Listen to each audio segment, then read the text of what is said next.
السلام علیکم دوستو، امید ہے آپ سب خیریت سے ہوں گے۔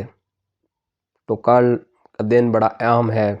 کل ہمارے خان صاحب اعتماد کا ووٹ لیں گے، اور اگر ان کو پورے ووٹ مل گئے 174 یا 172 کم از کم چاہیے، تو وہ دوبارہ وزیر اعظم بنیں گے۔ ادروائز وہ کہہ رہے ہیں کہ میں اپوزیشن میں بیٹھوں گا۔ یہ ان کا بہت بڑا قدم ہے اور اپوزیشن کے لیے بہت بڑا دھچکا ہے۔ اپوزیشن بڑی خوشیاں منا رہی تھی، لیکن بس اللہ کو کچھ اور ہی منظور تھا۔ ان کو نہیں پتہ تھا خان صاحب کا دماغ اس معاملے میں کتنا خراب ہے۔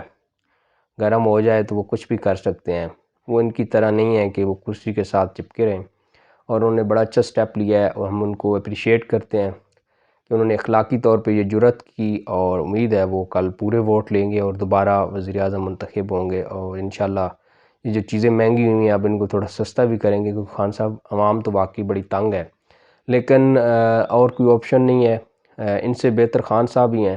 یہ چور چکے جو ہیں، یہ پہلے بھی آپ کو پتہ ہے رہ کے گئے ہیں، انہوں نے بڑا بیڑا غرق کیا ہے۔ اب کوئی بہتری کے جو ہے آثار تو نظر نہیں آ رہے ابھی، لیکن پھر بھی شاید 5 سال دینے چاہیے، شاید کچھ اچھا ہو جائے، خان صاحب کچھ اچھا کر لیں۔ لیکن ان چوروں کو دوبارہ سے نہیں آنا چاہیے۔ یہ جو نون لیگ اور پیپلز پارٹی والے ہیں، یہ اگر دوبارہ آ گئے تو دوبارہ آپ کو صحیح لوٹیں گے، ملک کو لوٹیں گے اور سارا عوام پہ ادھار چڑھائیں گے۔ پہلے ہی بڑا ادھار چڑھا ہوا ہے اور مانگ رہے ہیں اب لوگ آپ سے۔ تو برائے مہربانی یہ جو ہمارے ایم این اے ہیں ان کو کہیں کہ خان کو ووٹ دیجیے گا کل تک خان صاحب وزیر اعظم رہے، نہیں تو پھر پتہ نہیں کیا ہوگا۔ امید تو ویسے زیادہ یہی ہے کہ خان صاحب دوبارہ وزیر اعظم بنیں گے اور بہتر کریں گے، پہلے کی طرح مہنگائی جو ہے نا یہ بھی کم کریں گے، کیونکہ ان کو تھوڑی سمجھ بھی لگی ہے۔ ابھی ووٹ وہ الیکشن بھی آ رہے ہیں 1-2 جگہ پہ، کچھ عقل آئی ہے کہ عوام تھوڑی مخالف ہو رہی ہے، اب کچھ بہتر کرنا چاہیے۔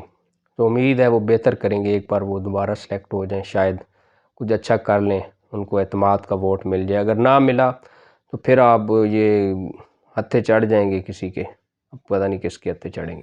اللہ حافظ دوستو، میرے چینل کو سبسکرائب کریں، ویڈیو کو لائک کریں اور شیئر کریں۔